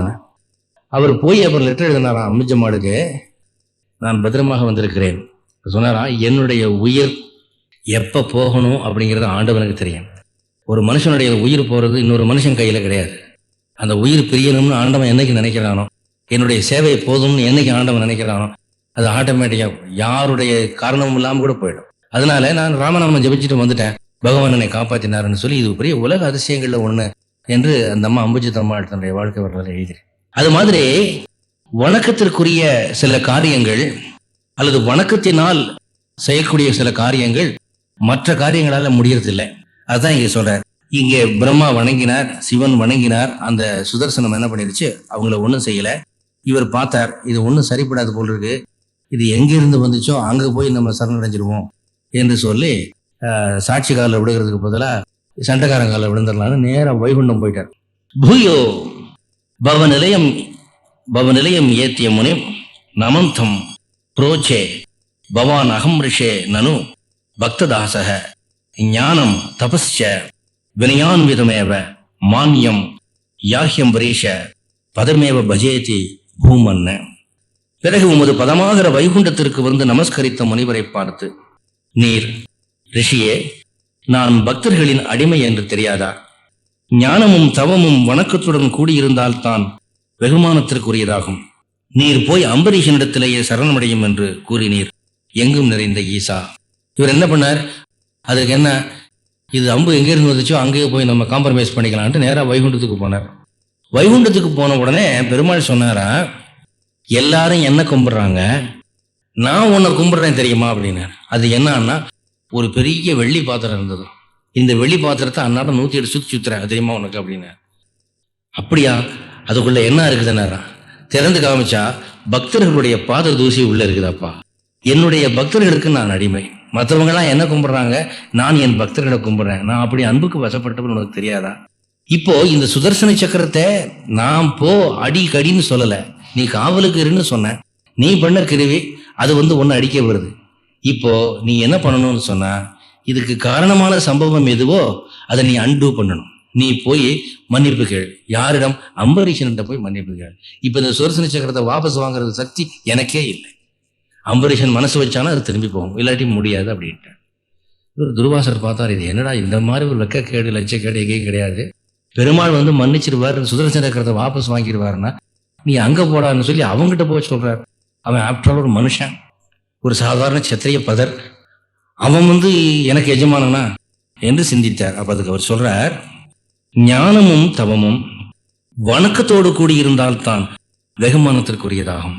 ஒருத்தன் பெரிய ஞானி ஆயிட்டான் அல்லது நிறைய தவம் செய்து நிறைய தவம் சம்பாதித்து விட்டான், அப்போ அது எப்படா பெருமைப்படும்னா, பணிவு இருந்தால் பெருமை. அடக்கம் இல்லை, ஆணவம் வந்துருச்சு, நான் யார் தெரியுமாங்கிற நினைப்பு வந்துருச்சுன்னா உன் ஞானமும் உன் தவமும் வீண். அந்த நினைப்பே அவ்வளவையும் பாழாக்கிடும். அதான் ராமானுஜர் சொல்வார், பணிவு வேண்டும். உங்களுக்கு பணிவு வந்துருச்சு, நான் ஒண்ணும் இல்லைங்கிற ஞானம் வந்துருச்சுன்னா அப்போ உங்களுக்கு மோட்சம் வந்துருச்சு. நான் யார் தெரியுமாங்கிற நினைப்பு வந்துருச்சுன்னா, நான் பெரியவனா நீ பெரியவனாங்கிற நினைப்பு வந்துருச்சுன்னா உங்களுக்கு அழிவு தொடங்கிருச்சு அப்படின்னு. அப்போ அவர் சொல்றார், உனக்கு ஞானம் அதிகரிக்க அதிகரிக்க அடக்கம் வந்திருக்க வேண்டும். வியாசரும் முனிவர் தான். அவர் வேதங்களை எல்லாம் தொகுத்தவர். இன்னும் சொல்ல போனா துர்வாசரை விட பெரியவர். அவர் ஒரு முறை ஜனக மகாராஜாவுடைய அரண்மனையில போய் ஜனகனை பார்க்க வேண்டும் என்று ஆசைப்பட்ட போது அவன் காவல்காரன் சொன்னானா, இப்ப பார்க்க முடியாது போயா அப்படின்ட்டு. அவன் நினைச்சுக்கிட்டான், இது ஏதோ ராஜா கிட்ட தானம் வாங்க தாடிக்காரன்னு நினைச்சு வந்தது வியாசர்னு தெரியாது. அப்ப அவர் என்ன பண்ணிட்டார், சரி நான் போகிறேன் என்று சொன்னபோது தற்செயலாக ராஜாவுக்கு தெரிஞ்சு அவன் இதை பார்த்து இவர் காலில் விழுந்து மன்னிப்பு கேட்டு, வேலைக்காரனுக்காக மன்னிப்பு கேட்டு சத்கிரியெல்லாம் பண்ணி மரியாதையெல்லாம் பண்ணி அனுப்பினாராம். அப்போ அவர் போகும்போது அந்த வேலைக்காரன் முனிவர் காலில் விழுந்து, சாமி நான் தெரியாம பேசிட்டேன், நான் மன்னிச்சுக்கோங்க, என்னை சபிச்சிடாதீங்க அப்படின்னா. அதுக்கு அவர் சொன்னாரா, மன்னிப்பு கேட்க வேண்டியது நான் தானப்பா அப்படின்னா. ஏன் அப்படின்னா, நீயோ ஒரு அறிவு போதாத அரண்மனை வேலைக்காரன், உனக்கு என்ன குறைஞ்சபட்ச சம்பளத்துக்காக நீ சதா ஈட்டியை பிடிச்சிக்கிட்டு நிற்கிறீங்க, லோயஸ்ட் டவாலி. உன்கிட்ட நான் மோதலாமா? என்னை யாருன்னே தெரியாத நீ, உன் கோபத்துக்கு நான் காரணமா இருந்து விட்டேன், தப்பு என்னோட தான் யா, உனக்கு ஒன்றும் தீங்கு நேராது, சர்வ மங்களங்களும் உண்டாகட்டும்னு ஆசீர்வாதம் பண்ணிட்டு போயிட்டேன். இப்போ இந்த வியாசரும் ரிஷி தானே, அவருக்கு எவ்வளவு அடக்கம் எவ்வளவு பணிவு. இவர் துர்வாசர் பார்த்தீங்கன்னா எப்ப பார்த்தாலும் இந்த கமண்டலத்தை ரெடியிலே வச்சிருப்பார், படி சாவம் அடி அப்படி சூக்கி இருப்பார். இப்படி சபிச்சு வீணா போன ஆளு. அதை சொன்னார். இப்படி எத்தனை பேரை சபிச்சு இந்த பாவத்தெல்லாம் சம்பாரிச்சு கடைசியில் இப்ப மூக்கு இருப்பு பாத்தியா? அதனால இனிமேலாவது அடக்கத்தை கத்துக்க, இனிமேலாவது சாந்தத்தை கத்துக்க, இனிமேலாவது அமைதியை கற்றுக்கொள். அதான் சொன்னார், ஞானமும் தவமும் வணக்கத்தோடு கூடியிருந்தால்தான் வெகுமானத்திற்குரியதாகும். ஞானம் அதிகரிக்க அதிகரிக்க பணிவு வேண்டும். நீர் போய் அம்பரீஷனிடத்திலேயே சரணடையும் என்று கூறினார். அப்ப இவர் பார்த்தார், சுவாமி, நான் இங்கிருந்தே அம்பரீஷனை மானசீகமா மன்னிப்பு கேட்டுக்கிறேன், நீங்க இதை கொஞ்சம் வாபஸ் வாங்கக்கூடாதா? நான் ஆக்சுவலா அங்க போய் காலில் விழுகணுமானார். நோ, நான் சொன்னதுதான் போம் அப்படின்ட்டு. உடனே துவாரபாலர்கள் ரிஷியே வழி இந்த பக்கம் அப்படின்னா, இது வேற வழியில போல் இருக்கு அப்படின்னு கிளம்பிட்டார். நேராக இருந்து வந்தார். 9 தாவத் சமேத்திய முனினா ச கிரஹீத பாதோ ராஜாபசர்ஜ்ய ஸ்ருத்ய பவத் அஸ்திரம் அசாவனௌஷீத் சக்கரே கதே முனிரதாத் அகிலாசிஷோ அஸ்மை துவத் பக்திமாகசி கிருதே அபி கிருப்பாம் ச சம்சன்ன. அப்பொழுதே திரும்பி முனிவர் அரசனுடைய பாதங்களை பிடிக்கவே அவர் பின்வாங்கி உமது அஸ்திரத்தை வேண்டிக் கொண்டார். அந்த சக்கராயுதம் திரும்பி சென்ற பின் முனிவர் உம்மிடம் அரசருக்குள்ள பக்தியையும் தீங்கிழைத்த பொழுதும் காட்டிய கிருபையையும் புகழ்ந்து அந்த அரசனுக்கு எல்லா விதமான ஆசைகளையும் அளித்தார். அப்பொழுது திரும்பி வந்த முனிவர் என்ன பண்ணாரா, நேரா அம்பரீஷ மகாராஜாவுடைய கால் தடாலும் விழுந்துட்டார். விழுந்த உடனே விழுந்தது யாருன்னே அம்பரீஷனுக்கு தெரியல. ஏன்னா முனிவர்களை பார்த்திருக்கீங்களா, முகம்புறம் ஒரே முடி, எக்கச்சக்கமா தலையில முடி, தாடையில முடி, வந்தது யாருன்னே தெரியல. அவர் எந்திரிச்சு நிக்கிற போதுதான், சுவாமிகளை நீங்களா அப்படின்ன உடனே, எப்பா நான் பல உலகங்கள் போய் பார்த்தேன், நீ எல்லாருக்கும் மிஞ்சின மகான்னு தெரிஞ்சுக்கிட்டேன், நான் தெரியாம கோச்சுக்கிட்டேன், அந்த சக்கரத்தை கொஞ்சம் போக சொல்லு, திரும்பி பார்த்தா பயமா இருக்குது அப்படின்னாரு. உடனே அவர் சொன்னாரா, சக்கரத்தாழ்வாரை பார்த்து, சுவாமி இது என்ன, இது வேண்டாம், நான் அப்படி நினைக்கலையே அப்படின்னாரா. இவர் சொன்ன உடனே சுதர்சனம் மறைந்து விட்டது. அப்ப முனிவர் பார்த்தாரா, ஏப்பா இந்த சக்கரத்தாழ்வார வசியம் பண்றதுக்கு அவன் ஜென்மாந்தரங்களும் பாடுபட்டு இருக்கிறான், ஆயுசு பூரம் வீணாக்கிண்டு சுதர்சனாய நமகன்று கிடக்கிறான், நீ என்னடானா உன் வீட்டுல காவல் நாய் மாதிரி அது கிடக்குது, படுகாட்டு கிடக்குது, நீ போனா போகுது வானா வருது, என்ன ஆச்சரியமையா அப்படின்னாரா. அதுக்கு அவர் சொன்னாரா, இது என்னுடைய மகிமை அல்ல, இது எம்பெருமானுடைய மகிமை, அவன் எனக்கு அளித்த கௌரவம், அவ்வளவுதான் அப்படின்னா. அப்ப துர்வாசர் சொன்னாரா, உன்னை இவ்வளவு தூரம் பதறடிச்சேன், இவ்வளவு தூரம் கலங்க பண்ணினேன், அப்படி இருந்தும் கூட நீ என்னிடம் கருணை காட்டினாய், கிருபை காட்டினாய். உன் ஸ்தானத்துல நான் இருந்தேன்னா இந்த மன்னிப்பை கூட கண்டிஷனெல்லாம் கொடுத்துருப்பேன். என்ன பண்ணியிருப்பேன்னா, இந்த சக்கரம் உன் பின்னாலே இருக்கும், 1 மாசத்துக்கு இருக்கும், டெய்லி 3 விஷயம் விழுந்து எந்திரிச்சா அப்புறம் போகும், அப்படி ஒரு கண்டிஷன் போட்டிருப்பேன். ஆனா நீ என்ன பண்ண, அவ்வளவையும் மறந்துட்டு, நான் உனக்கு பண்ணின அபராதங்களை எல்லாம் மறந்துட்டு ரொம்ப சுலபமா என்னை மன்னித்து விட்டாய். என்ன மகா பெருந்தன்மையப்பா, நீதான் மகான், நான் மகான் இல்லை, நான் அல்பன் என்று சொல்லி இப்போ மனசார விழுந்து வணங்கினார். முதல்ல தண்டனைக்கு பயந்து விழுந்தார், இப்போ அவனுடைய பெருந்தன்மைக்கு முன்பு தான் ஒரு சிற்றெரும்பு என்று கூனி குறுகி அவன் கால்களில் விழுந்து மன்னிப்பு கேட்டார். அது மட்டும் இல்லாம, நான் இதுவரைக்கும் சம்பாதிச்சிருக்கிற அனைத்து தவத்தின் வலிமையினாலே உனக்கு சொல்லுகிறேன், நான் மனதார உன்னை ஆசீர்வதிக்கிறேன், ஜெய விஜயி பவா, உனக்கு சதா சர்வகாலமும் வெற்றி உண்டாகும், உன் வம்சம் தழைக்கும் போ என்று மனதார வாழ்த்தி விட்டு அவர் போய்விட்டார். இங்கே அம்பரீஷனுடைய பெருமையை நாம் பார்க்கிறோம். இந்த துர்வாச முனிவர் எப்பேற்பட்ட ரிஷி, மகரிஷி, ராஜரிஷி, பிரம்மரிஷி, இப்படி 4 ஸ்டேஜ் உண்டுங்க. எப்படி BA, MA, MPhil, MLit, PhDன்னு சொல்றோமோ அது மாதிரி முனிவர்கள்ல முதல்ல சாதாரணமா ராஜரிஷியா இருப்பாங்க. பணக்காரங்களா ஒரு ராஜாவா இருக்கிறவங்க மனசுல பற்று இல்லாம இருந்தாங்கன்னா அவங்களுக்கு ராஜரிஷின்னு பேர் கிடைக்குது. ஜனகன், தசரதன் இவங்கெல்லாம் ராஜரிஷிகள். அதுக்கப்புறம் காட்டுக்கு வந்துட்டாங்கன்னு வச்சுக்கோங்க, இந்த ராஜபோகமும் வேண்டான்னு சொல்லி அவங்க அடையிற முதல் டிகிரி என்னன்னா ரிஷி. அதுக்கப்புறம் அடுத்த டிகிரி மகரிஷி, அதுக்கு அடுத்த டிகிரி தான் பிரம்மரிஷின்னு வரான். இவர் பிரம்மரிஷி பிளஸ் மகரிஷி, எல்லா ரிஷிகளும் பார்த்தா இவங்க பயப்படுவாங்க. அப்படிப்பட்ட ரிஷி ஒரு சராசரியான கிரகஸ்தன், ஒரு ராஜா, அன்றாட வாழ்வின் சுகபோகங்களிலே ஆழ்ந்திருக்கக்கூடிய ஒரு ராஜா, நிரபராதி, ஆனால் விஷ்ணு பக்தன். அவன்கிட்ட எப்படி பரிபவம் அடைந்தார், எப்படி தோல்வி அடைந்தார், காரணம் என்ன என்றால் அவனுடைய அந்த அபாரமான பக்தி, அந்த பாகவத மகிமையை தான் நாம பார்க்கிறோம். ஆனா அந்த முனிவரிடம் அந்த பணிவு இருந்தது. இப்போ நான் செத்தாலும் சாவனை தவிர நான் அவன் காலில் விழுக மாட்டேன் அப்படி சொல்றவங்களும் இருக்கிறாங்க. இப்ப ராவணன் என்ன பண்ணினா, நான் சீதையை தூக்கிட்டு வந்து தப்புன்னு தெரிஞ்சு போச்சு, வந்திருக்கிற ராமன் பரமாத்மாங்கிறதும் தெரிஞ்சு போச்சு, நான் திருப்பி கொடுக்க வேண்டியது எனக்கு கடமைன்னு தெரிஞ்சு போச்சு, ஆனால் கொடுக்க மாட்டேன் அப்படின்னா. ஏன்யா அப்படின்னா, பிடிவாதத்தில் இரும்பு பிடிவாதம்னு ஒன்று உண்டு, கருங்கல் பிடிவாதம்னு ஒன்று உண்டு. இரும்பை நெருப்பில் போட்டு வாட்டினா வளையும், ஆனால் கருங்கலை சுத்தியில் போட்டு அடித்தா உடையும். நான் வந்து கருங்கல் ஜாதி. தப்பு தான், ஆனால் நான் வாபஸ் வாங்க மாட்டேன், கீழே விழுந்து கும்பிட மாட்டேன், செத்தா செத்துட்டு போகிறேன் அப்படின்னு சொல்லி தான் செய்வது தப்பென்று தெரிந்து உடைந்து போன கல் இறந்து போனான். இவர் துர்வாசர் அந்த மாதிரி வரல. உடனே அவருடைய வைராகியம் வந்து இரும்பு வைராகியம் வளைஞ்சு கொடுத்துறார். நம்ம பண்ணது தப்பு, இனிமேல் நமக்கு இந்த உறுதி வேண்டியதில்லை என்று சொல்லி காலில் விழுந்தார். அந்த பணிவு வேணும். பணிவு இருக்கிறவன் தான் எப்பவுமே வாழ்க்கையில் முன்னுக்கு வரான். இன்னைக்கு வாழ்க்கையில் ரொம்ப மேல்மட்டத்தில் அறிவுத்துறையிலும் ஞானத்துறையிலும் இருக்கிறவனுக்கு எல்லாம் பணிவு இருக்குது. இந்த பணிவு இல்லைன்னு சொன்னால் முன்னுக்கு வர்றதில்லை. அதான் பணிந்தவன் துணிந்தவனாவான்னு சொல்லுவான். மெட்ராஸில் இந்தி பிரச்சார சபையில் ஒரு தடவை மகாத்மா காந்திக்கு ஒரு வரவேற்பு கொடுத்தாங்க. அப்போ டாக்டர் ஓவே சுவாமிநாத ஐயரில் அவர் வந்து வரவேற்புரை தமிழில் நிகழ்த்தினார். காந்தி உக்காந்துருக்காரு, அவர் ஹிந்திக்காரரு, அவர் தாய்மொழி குஜராத்தி, அவருக்கு ஹிந்தி தெரியும், இங்கிலீஷ் தெரியும், தமிழ் தெரியாது. ஆனால் டாக்டர் ஓவே சாமிநாத ஐயர் அழகாக தமிழில் வந்து காந்திக்கு ஒரு வரவேற்புரை கொடுத்தார். நாம் காந்தி ஸ்தானத்தில் இருந்தால் என்ன பண்ணுவோம், என்னமோ வளரி தொடராங்க, தமிழில் நமக்கு என்ன தெரியும், சீக்கிரம் முடிச்சா தேவையில்லை, நம்ம பாட்டுக்கு ஹிந்தியில் பேசிட்டு போகலாம் அப்படின்னு நம்ம உட்காந்துருப்போம். ஆனால் அவர் என்ன பண்ணாராம், ஓவே சாமிநாதருடைய வாயவே பார்த்துட்டு இருந்தார். அவர் பேசி முடித்தவொடனே இவர் எந்திரிச்சு பேசும்போது சொன்னாராம், நான் பல மாநிலங்களுக்கு போயிருக்கிறேன், அந்தந்த மொழிகளிலே வரவேற்புரை நிகழ்த்தி இருக்கிறார்கள். இப்போ தமிழில் வரவேற்புரையை நான் கேட்டேன்.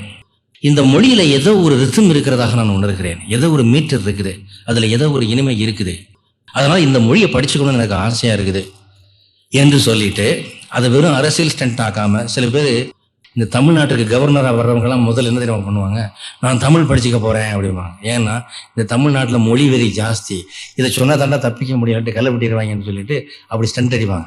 அந்த மாதிரி இல்லாமல் தன்னுடைய சேவாசிரமத்தில் ஆர் சங்கர்னு ஒருத்தர் இருந்தார். அவர் வந்து இவருக்கு தொண்டர். அவர்கிட்ட டெய்லி தமிழ் படித்தாராம். தமிழ் படித்து ஒவ்வொரு நாளும் கிளாஸ் ஆரம்பிக்கிறதுக்கு முன்னால் அவர் காலை தொட்டு கும்பிடுவாராம். எனக்கு தமிழ் ஆசிரியர் இல்லையா அவர், இவருக்கு வயசு என்ன, அவருக்கு வயசு என்ன, இவர் நிலைமை என்ன, அவர் நிலைமை என்ன. இந்த குரு பக்தினால என்ன ஆச்சுன்னு சொன்னா, பாரதியாருக்கு எட்டயபுரத்தில் வந்து ஒரு நினைவாலயம் கட்ட வேண்டும் என்று கல்கி முயற்சி பண்ணிக்கிட்டு இருந்தார். அதை பற்றி கேள்விப்பட்ட உடனே காந்தி என்ன பண்ணாரா, தமிழ் மக்களுக்கு ஒரு வேண்டுகோள் விடுகிறார். என்னன்னா, நீங்கள் நிதி நிறையா கொடுத்து அந்த மண்டபம் கட்டுறதுக்கு நீங்கள் ஏற்பாடு பண்ணணும், ஹெல்ப் பண்ணணும். அதை அவர் சொந்த தமிழ்லே எழுதியிருந்தார். அந்த லெட்டர் இன்னமும் இருக்குதுங்க. தமிழ் மொழியிலேயே, அன்பு தமிழ் மக்களே, கவிஞர் பாரதியார் மிகச்சிறந்த கவிஞர், அவருக்கு நினைவாலயம் எழுப்புகிறார் கல்கி அவர்கள், நீங்கள் நிதி உதவி செய்து அந்த மண்டபம் சீக்கிரமே நிறைவேறும்படி உதவும்படி நான் கேட்டுக்கொள்கிறேன். இப்போ MK காந்தி அப்படின்னு. என்ன ஆச்சரியங்க. இப்போது தெற்கத்திக்காரன் தமிழ் படிக்கிறது சுலபம், மலையாளி ஈஸியாக தமிழ் படிச்சிருவாங்க. ஏன்னா மலையாளமும் தமிழும் இன்டர் ரிலேட்டட். அதே மாதிரி தமிழை மலையாளத்தை சீக்கிரம் படிச்சிருவான். தெற்கத்தியான் வந்து அந்த 5 லாங்குவேஜ் சீக்கிரம் படிச்சுக்கலாம். இந்த கன்னடம், தெலுங்கு, துளு, மலையாளம், தமிழ் இதெல்லாம் வந்து இன்டர் ரிலேட்டட், பஞ்ச திராவிட பாஷைகள். ஆனால் வடக்கத்தியான் தமிழ் படிக்கிறது ரொம்ப கஷ்டம். அதுவும் தமிழில் வந்து இந்த வல்லினம் இருக்குது, க ச ட த ப ர வீரபாண்டிய கடம்பன் வசனம் பயமாக இருக்கும். இந்த ஒரு ஆந்திரா ஃப்ரெண்ட் இருந்தார், இந்த தமிழ் மொழி என்னென்னு தான் உச்சரிக்கிறீங்களோ அதுக்கே ஒரு அவார்டு கொடுக்கணுங்க, ஒரு தகரடப்பால் சரளக்கலை போட்டு குழுக்கின மாதிரி கட கட கட கட கடங்கிறீங்களே, இதுக்கு பயமாக இருக்குது அப்படிமா. அப்படி ஒரு மொழியை அவர் கற்றுக்கிட்டு அவர் வந்து அதை எழுதினாருன்னா, அந்த வயசில் அவர் காட்டிய பணிவு என்னாச்சு. இப்போ இன்றைக்கி நான் பேசுகிறேன் காந்தியை பற்றி, காந்தி சத்தி எவ்வளோ வருஷமாச்சு, இன்றைக்கி நான் பேசுகிறேன் காந்தி தமிழ் கற்றுக்கொண்டு பேசினார், அப்படி ஒரு புகழ் அவருக்கு கிடைச்சது இல்லையா. அந்த பணிவு அந்த துர்வாசருக்கு இருந்தது. அதனால வந்து அவர் மன்னிக்கப்பட்டார், ஒரு பாகவதனை சேவித்த பெருமை பெற்றார். ராஜா பிரதீக்ஷ முனிம் ஏக்க சமம் அனாஸ்வான சம்புஜ்ய சாது தம்ரிஷிம் விசர்ஜன்ன பிரசன்னம் புக்த்வா ஸ்வயம் துவயி தத்தோபி திருடம் ரத்தோ அபூத சாயுஜமாப சச மாம் பவனேஷ பாயாக. முனிவர் வருவதை எதிர்பார்த்து 1 வருஷம் ஆகாரம் பண்ணாமல் இருந்த அரசன் அவருக்கு நன்றாக போஜனம் செய்வித்து அதனால் திருப்தி அடைந்து மகிழ்ந்து அவரை வழி அனுப்பி வைத்தார். பிறகு தான் போஜனம் செய்து உம்மிடம் முன்பிருந்ததை விட அதிக பக்தியுடையவரானார். குருவாயூரப்பா, அப்படிப்பட்ட நீர் என்னை காப்பாற்றியருளும். அதுக்கப்புறம் வந்து நடந்ததெல்லாம் மறந்துட்டு தான் பசியாக இருந்து கொண்டே அவருக்கு சாப்பாடு போட்டு, போதுமா போதுமா, வேணுமா வேணுமா அப்படின்னு சொல்லி போட்டார் சாப்பாடு. என்ன சுவையான சாப்பாடு. ரிஷிகள் வந்து என்றைக்கோ 12 வருஷத்துக்கு ஒரு தடவை சாப்பிடுவாங்க, 15 வருஷத்துக்கு ஒரு தடவை சாப்பிடுவாங்க. நம்ம 4 ருசியாக சாப்பாடு போட்டோம்னா பிரமாதமாக ஆசீர்வாதத்தை வழங்கிட்டு போவாங்க. ஒரு பக்கத்துலேயே தான் அதையெல்லாம் எதிர்பார்க்கலை, அதை எதிர்பார்க்காமலே சாப்பாடு போட்டாராம். கீவா ஜெகநாதனுக்கு ஒரு நண்பர் வந்து சாப்பாடு போட்டாராம். சாப்பிட்டு முடிக்கிற போது அந்த நண்பர் கேட்டாராம், ஐயா நம்ம சாப்பாட்டில் ஏதாவது குறை உண்டா இது சொல்லிடுங்க அப்படின்னா. ஒரே ஒரு குறை உண்டு அப்படின்னா. ஐயோ அதை முதலே சொல்லியிருந்தா உப்பு போட்டிருப்பேன் வரப்பு போட்டிருப்பேன் என்ன குறை அப்படின்னாரா. அதெல்லாம் இல்லை, இன்னொரு வயிறு இருந்தால் தேவையில்லை, அதுதான் குறை, அவ்வளவு நல்லா இருக்கு சாப்பாடு அப்படின்னாரு. அது மாதிரி இவருக்கு திருப்தியாக உணவளித்து அவர் இவரை மனதார ஆசீர்வதித்து அவர் ரதத்தில் ஏறி போயிட்டாராம். முன்பு இருந்ததை விட இவருக்கு பெருமாள் மேல அதிகமாக பக்தியானது இந்த அம்பரீஷனுக்கு என்று சொல்லி, குருவாயூரப்பா அப்படிப்பட்ட நீர் என்னை காப்பாற்றியவர்களும் சொல்றார். இந்த அம்பரீஷ சரித்திரமானது மிக புனிதமான சரித்திரம். மலைமலையான பிரம்மஹத்தி தோஷங்களும் நீங்கும் என்று சொல்லுவார்கள். அம்பரீஷன் பாகவதர்களிலே ஒருவனாக கருதப்படுகிறான். பிரகலாதன், நாரதர், பராசரர் போன்ற பாகவதர்களிலே இந்த அம்பரீஷனும் ஒருவனாக கருதப்படுகிறான். அடக்கம் அமரர்கள் உயிக்கும் என்பதை இங்கே நாம் பார்க்கிறோம். இது ஒரு புனிதமான சரித்திரம். நீங்கள்லாம் பாகியவான்கள் இதை கேட்டதுக்கே. இந்த அளவிலே இடமளித்த கோவிலாருக்கும் உங்களுக்கும் நன்றி கூறி விடைபெறுகிறேன். ஜெய ஸ்ரீமன்னாராயணன்.